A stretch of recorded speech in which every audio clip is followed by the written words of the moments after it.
tous, c'est Elisabeth. J'espère que vous allez bien. On enchaîne, on continue dans la joie et la bonne humeur, puisque je vous rappelle que c'est un calendrier de l'Avent et que malgré les énergies ambiantes, qui sont un peu compliquées, j'ai l'impression pour beaucoup de monde en cette fin d'année, et là j'ai eu une journée bien pourrave, donc j'ai envie de dire, ça n'arrive pas qu'aux autres. C'est compliqué d'avoir affaire à des gens qui sont obtus, qui ne veulent rien entendre et qui consultent des médiums pour avoir des réponses. Bienvenue dans ma vie. Donc aujourd'hui, nous allons traiter la demande de Sylvie. Voilà, que je remercie d'ailleurs de m'avoir posé cette question. Merci beaucoup. Tu regardes le calendrier de l'Avent avec assiduité. Ça se dit assiduité, ouais, un truc comme ça. Ouais, je suis un peu dyslexique, donc pardon. Et donc, tu me demandais tout simplement, est-ce que tu crois en l'existence des travaux occultes? Si oui, pourrais-tu nous proposer, quelques exemples de cas que tu as pu rencontrer? Alors, je ne vais pas tout raconter, mais j'en ai déjà parlé, je crois. Moi, j'en ai déjà parlé. J'ai rencontré des trucs quand même costauds, hein. Un truc de fou. Donc, est-ce que j'y crois? Oui, absolument. Mais alors, attention, Sylvie, je vais quand même t'apporter un truc, une notion que peut-être que tu ne sais pas, peut-être que tu ne connais pas. En énergétique, on dit que la pensée, j'avais pension, la pensée est créatrice. C'est-à-dire, quand tu penses du bien de quelqu'un, ça lui envoie du positif. Et quand tu penses du négatif de quelqu'un, tu lui envoies déjà du négatif. C'est fou, hein? C'est-à-dire que l'intention que tu portes est une énergie. C'est Einstein qui l'a dit. Tout est énergie, absolument tout. Tout ce qui est autour de nous, tout ce qui est en nous, vibre avec une énergie quelconque. Donc, toi, quand tu penses du mal de quelqu'un, tu lui envoies déjà quelque chose de négatif. Selon ton pouvoir d'intention ou pas, ça va rien faire, tu vois. Mais je vais te raconter une histoire. Si vous avez lu mon livre, vous avez dû être peut-être surpris par ce passage où je raconte que, je ne vais pas vous spoiler, hein, mais j'ai un passage où je raconte que je me suis intéressée à plein de choses, notamment à l'adolescence, et où j'ai fait des petits tests en magie, etc. etc. Bon, j'avoue que j'ai un côté un peu sorcière. Ça je vais pas le modifier. Alors, sorcière, c'est pas le nez crochu, le balai, etc. Non, pas du tout. Quoique, pourquoi pas, en vieillissant, ça se trouve, mon nez va s'affaisser. Mais c'est vrai que c'est un univers qui me plaît énormément. J'adore ce côté-là, le côté très mystique, tu sais, les grimoires, les livres avec des couvertures en cuir, le côté mystère, série. Enfin, tu vois, je sais pas, il y a un truc qui m'accroche à ça. Et depuis toujours, toujours, les gens, les enfants de mon âge à l'époque avaient peur des sorcières. On avait toujours, eh, c'est une sorcière qui vit là. Moi, j'avais, attends, attends, j'y vais. Bonjour madame, on peut parler ensemble. Vous avez peut-être des tips ou quelque chose à me transmettre. Voilà, j'étais beaucoup là-dedans. Et c'est toujours quelque chose qui me fascine. Alors, j'essaie toujours de trouver un équilibre parce que j'ai pas envie de basculer non plus du côté obscur de la force et demain vous faire des vidéos où je serai déguisée, etc. Non, non, pas du tout. Je suis madame tout le monde, en fait, quand on me croise dans la rue, hein. Mais c'est vrai que ça, c'est quelque chose qui m'intéresse énormément. Et je me suis assez documentée sur la question. J'ai lu beaucoup de choses aussi, alors différentes choses. On trouve du très bien, on trouve du très mauvais, comme dans tout. Mais là où je me suis beaucoup surprise, c'est dans le pouvoir que je peux avoir dans mon intention. Et ça, j'ai appris à faire gaffe, parce que maintenant, je me connais là, un petit peu mieux quand même, hein. Donc, je vais vous donner un exemple qui va être assez concret. Voilà. C'est que mon fils était tout petit. Mon fils aîné, bah, il devait avoir, je sais pas, peut-être 5 ans, 6 ans, quand il a eu besoin d'orthophonie. Ça a commencé comme ça. On a eu besoin qu'il aille à l'orthophoniste, comme n'importe quel enfant finalement. Sauf que moi, à l'époque, j'essayais vraiment d'être sur tous les fronts, comme je dis, c'est vraiment sur tous les fronts. Donc, je quittais mon travail, j'allais chercher mon fils à l'école, je l'envoyais chez l'orthophoniste, je me dépêchais, je me garais en double fil, je courais partout, je partais, je revenais, je le reprenais, je le renvoyais à l'école. Enfin bref, ça, c'était tous les mardis matins à l'époque. Et donc, pour moi, c'était une course. Alors, c'était ridicule, vous allez me dire, parce qu'il y aurait il y aurait eu certainement d'autres solutions, mais à l'époque, je croyais vraiment bien faire. Donc, c'était toujours la course de dépêche-toi, ton manteau, ton sac, ton cahier d'orthophonie, hop, on y va, on court, tiens, voilà l'enfant, je le récupère en 30 minutes, merci, au revoir, enfin bref. Et un jour, j'arrive récupérer mon fils, en retard, bien sûr, à la bourre, pas de place, il pleuvait, tout trempé, je traverse la rue en courant à moitié, je récupère le gamin, je lui mets le manteau, machin. Et l'orthophoniste, elle reste me regarder en se disant, mais c'est quoi cette folle, quoi, je pense. Elle n'avait pas complètement tort, hein. Je reconnais aujourd'hui. Sauf que du coup, je me dépêche pour le ramener à l'école, retourner au travail, tout simplement. Et puis elle me dit, mais comme ça, en fait, je pense que c'est venu spontanément, parce que je lui en veux pas du tout aujourd'hui, hein. Je lui en veux pas du tout, c'était sur l'instant. Et elle me dit, mais c'est pas étonnant, en fait, que votre fils a des problèmes de langage, parce que vu la vie que vous avez, c'est compliqué quand même, hein. Et alors là, la tigresse, parce que je suis très gentille, hein, mais faut pas me chercher quand même, hein. Et je me suis arrêtée, je lui ai dit: «Pardon?» Elle me dit: «Bah oui, c'est vrai que vous êtes toujours en retard et que ça» c'est bon quoi. Je fais le maximum. Je fais le maximum, donc ne me jugez pas. Et elle a vu que je l'avais pris très mal parce que quand on juge une maman qui essaie vraiment de faire le maximum, je pense que n'importe quelle maman qui regarde la vidéo, vous allez comprendre. Donc j'ai repris mon fils, je l'ai mis dans la voiture, j'ai déposé à l'école, je suis retournée au boulot et après je me suis dit: «Putain mais non mais sérieusement, mais si elle aussi, tiens, si elle aussi, elle avait du mal à parler ou si elle avait du mal à dire les choses, eh ben, elle aussi, elle comprendrait ce que c'est». Et j'ai juste pensé à ça. Je vous assure, ça a duré quoi? Ça a duré 15 secondes. Pendant 15 secondes, je me suis dit: «Mon fils va la voir parce qu'il a du mal à parler. Eh ben, si elle aussi, elle avait du mal à parler, elle comprendrait». La semaine suivante, je fais le même truc. Je quitte le boulot, je vais chercher mon fils, je le mets dans la voiture, je descends chez l'orthophoniste. Je le laisse alors, je rentre dans le cabinet en fait, et là la secrétaire me dit: «Mais vous avez pas eu mon message?» Je dis: «Bordel, j'ai oublié de regarder les messages». Elle me dit: «Bah en fait, il y a pas de séance aujourd'hui et on sait pas quand est-ce que ça reviendra». Je dis: «Ah bon?» Je dis: «Mais pourquoi? Il y a un problème? Qu'est-ce qu'elle a? Elle est malade?» Elle me dit: «Bah non, mais en fait, elle a une énorme crise d'herpès dans la bouche, elle peut plus parler». Et là, je me suis dit: «Bordel, c'est moi.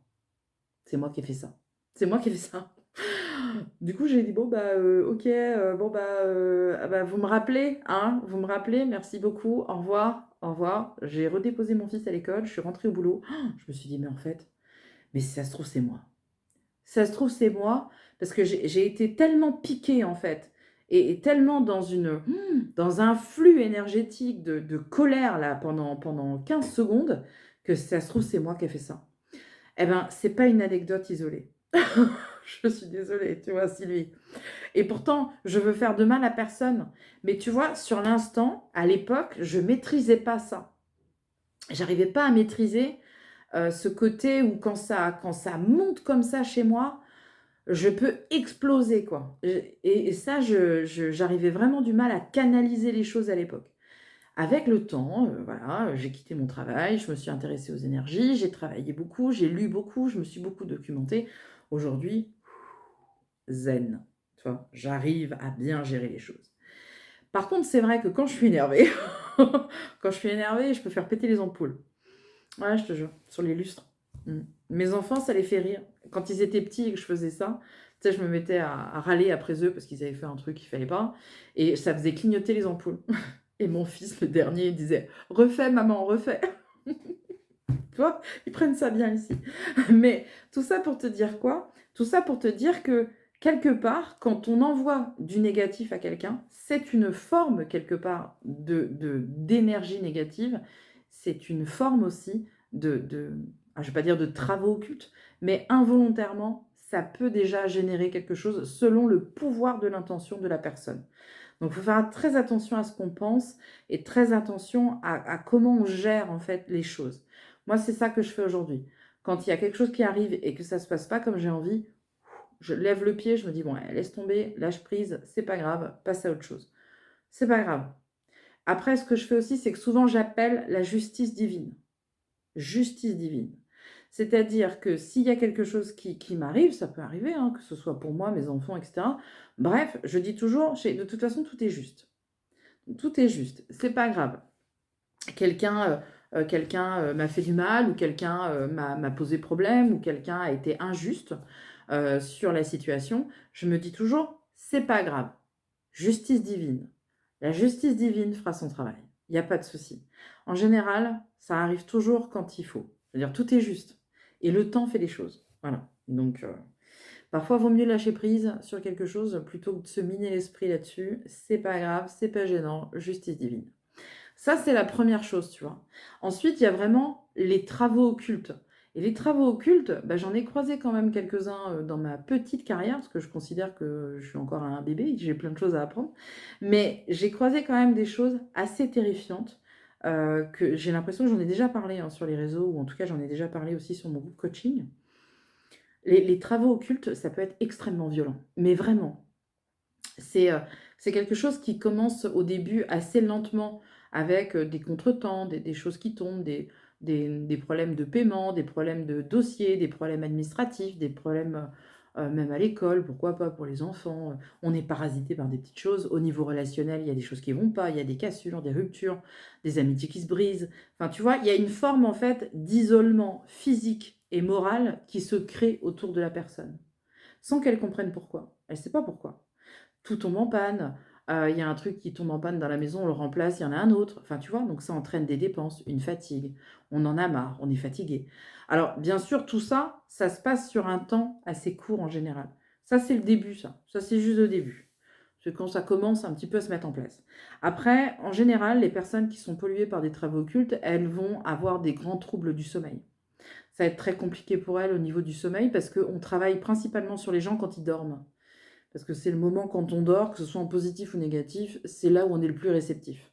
Donc généralement, ces personnes-là commencent à avoir des troubles du sommeil.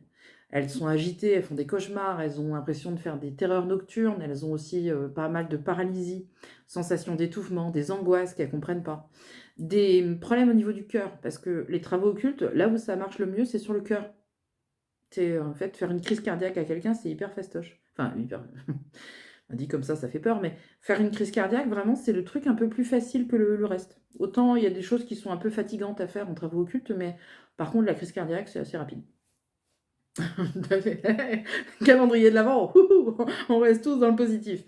Qu'est-ce qu'il y a d'autre? Donc après, ça dépend de la magie qui est employée. Par exemple, la magie marocaine, notamment, elle fait beaucoup appel à des djinns. Tu sais, les djinns, c'est des démons, des choses comme ça. Donc en fait, on attaque sur deux plans. On attaque d'un côté le côté physique, avec une fatigue, etc. Et d'un autre côté, on va attaquer sur un domaine un peu plus psychique. C'est un petit peu aussi ce que fait le vaudou. Mais le vaudou, c'est un peu plus subtil aussi, il y a d'autres subtilités. Donc en fait, ce qui est intéressant, c'est quand tu... ça c'est intéressant, moi je trouve, oui. J'ai mon guide qui me dit, t'es sûr que c'est intéressant? Bah oui, c'est intéressant. Voilà, c'est que tu peux avoir différentes magies avec différents protocoles qui sont mis en place, avec différentes stratégies qui sont mises en place. Le but étant toujours de bloquer une personne, soit sur un blocage amoureux, soit sur un blocage financier, soit sur un blocage enfin, tu vois, il y a différents blocages que tu peux mettre sur une personne. Tu peux mettre aussi un blocage sur un couple, par exemple, pour qu'ils se séparent. Et tu peux mettre aussi un blocage sur une maison pour pas qu'elle se vende. Enfin, les exemples sont multiples, finalement. Ce que je constate beaucoup aujourd'hui, c'est qu'il y a 10 ans, tu vois, on m'en parlait pas beaucoup. C'était même si en Bretagne, la magie et la sorcellerie, c'est dans nos gènes, hein, pour le coup, comme d'autres régions, hein, le Berry, c'est pareil, comme l'Auvergne, comme voilà, il y a plein de régions comme ça, ou la Normandie, où on était assez branchés comme ça, tout ce qui était ésotérique, et ça fait partie de notre culture. En Bretagne, il y a énormément de terrains qui sont bloqués par des actes de magie. C'est fou, mais c'est comme ça. C'est-à-dire que si un cultivateur, par exemple, met ses vaches, ses bovins dans un champ, tous les bovins vont tomber malades. Ils vont tous faire des mammites ou des trucs comme ça. Et ça, c'est parce qu'il y a un blocage sur le terrain. À l'époque, en Bretagne, ils ne pouvaient pas avoir un terrain, bim, ils réglaient le problème à coup de magie. Allez hop, ça c'était fait. On travaillait aussi avec les ajoncs. Alors ça, il y a plein de trucs comme ça, hein. Moi, je me suis vachement intéressée à ça. C'est-à-dire que on prend le mal, par exemple, en tant que magnétiseuse. Je prends le mal. chez un consultant, quelqu'un qui vient me voir avec, «J'ai mal au dos». OK. Je prends le mal, je le mets sur l'ajon. Une autre personne vient me voir: «Ah bah, moi j'ai des problèmes à la tête». OK. Je prends le mal, je le mets sur l'ajon. L'ajon est une batterie du coup. C'est fou, mais je te jure, c'est vrai que ça fonctionne comme ça en Bretagne. Ensuite, tu as une personne, elle vient te voir parce qu'elle est en radiothérapie, elle a un cancer. Clac, tu prends l'énergie du mal qu'elle porte, tu le mets sur l'ajon. Et tu continues, si tu veux, à charger l'ajon jusqu'au moment où tu vois que l'ajon, il va pas bien. Tu vois. Il commence à pencher dans le jardin. Et ben, ça veut dire que ton ajon, il est suffisamment chargé. Donc, tu vas pouvoir récupérer toutes les énergies négatives que tu as mis sur cet ajon et tu vas pouvoir le mettre sur quelqu'un que tu n'aimes pas. Tu vois, en Bretagne, on faisait comme ça. Et ça, c'est pas quelque chose, si tu veux, qui est là depuis 10 ans. C'est là depuis, longtemps, depuis très longtemps. C'est comme ça qu'on fait. Alors après, il y a plein de choses, hein. Il y a aussi les calvaires, il y a aussi, enfin bref, je vais pas vous révéler tous les trucs, mais il y a énormément de matière, en fait, pour réussir, de manière aussi et de matière, pour réussir à te faire, à mettre des travaux occultes. Alors, bien sûr, il y a différents cas. Moi, j'en ai vu quand même des cas qui sont assez incroyables. La bonne nouvelle, ça c'est la bonne nouvelle, c'est qu'il n'y a euh, aucun cas finalement qui est resté sans solution. Donc déjà ça, nickel. Ça veut dire qu'à chaque fois que j'ai travaillé sur des travaux occultes, il n'y a eu aucun problème après. Voilà. Après, le danger, c'est quand la personne continue d'y penser. Parce que c'est vrai que c'est extrêmement traumatisant quand on a été victime de travaux occultes. Et quand la personne continue de ressasser ça, elle rappelle ça énergétiquement. On tombe après dans des situations d'auto-envoûtement et là, on ne peut plus rien faire pour la personne. Clairement, on ne peut plus rien faire pour elle. Donc le mieux, quand on fait un dégagement, c'est qu'on met cette histoire au fond d'un placard et c'est terminé, on n'en parle plus jamais. Il ne faut plus du tout en réévoquer ça. Parce que sinon, ça peut revenir. Donc il faut faire très attention. Alors, je te dirais donc en conclusion que pour moi, en tous les cas, la magie, ça existe, la sorcellerie existe aussi, les travaux occultes arrivent aussi, ça arrive tous les jours, hein. Moi j'ai beaucoup de demandes là-dessus. Alors la plupart du temps, il n'y a rien, je te dirais que les gens ont très très peur de tout ça, donc ils sont aussi dans l'auto-persuasion des fois qu'il y a quelque chose alors qu'il n'y a rien du tout, mais quand il y a un cas avéré, c'est vrai que c'est extrêmement violent. Pour terminer, et je te dirais quand même que c'est ça le plus surprenant, c'est que comme je te le disais, il y a une dizaine d'années, on n'en parlait quasiment plus, ou en tout cas très rarement. Et puis au fil du temps, c'est revenu quand même de manière assez conséquente. Et aujourd'hui, je te dirais qu'il ne se passe pas une semaine dans ma carrière, il ne se passe pas une seule semaine sans que quelqu'un me demande de réaliser des travaux occultes sur quelqu'un. Tu vois? Parce qu'en principe, quelqu'un qui fait le bien peut faire le mal. On peut faire les deux, en fait. Je veux dire, personne n'est tout blanc, tout noir, hein. La polarité, elle est chez tout le monde. Donc, on peut faire des choses comme ça. Eh bien, je te jure, Sylvie, que toutes les semaines, j'ai au moins une demande pour que je réalise des travaux occultes sur quelqu'un. Et parfois avec des motifs déroutants. Exemple, j'ai eu, si, c'était il y a quelques années quand même, je crois. Je crois que c'est quelques années, je sais pas, je n'ai pas la notion du temps. Mais j'ai eu un jeune homme de, je sais pas, de 25 ans à peu près, 20-25 ans, qui m'a demandé de réaliser des travaux occultes sur sa sœur. Parce qu'il y avait un héritage entre les deux et que du coup, il se disait que la meilleure des solutions, c'était ça. J'ai eu aussi une femme qui était en procès, prud'homme, avec son patron, et qui m'a demandé de tuer son patron. Alors là, c'est la fête. C'est la fête. C'est la fête.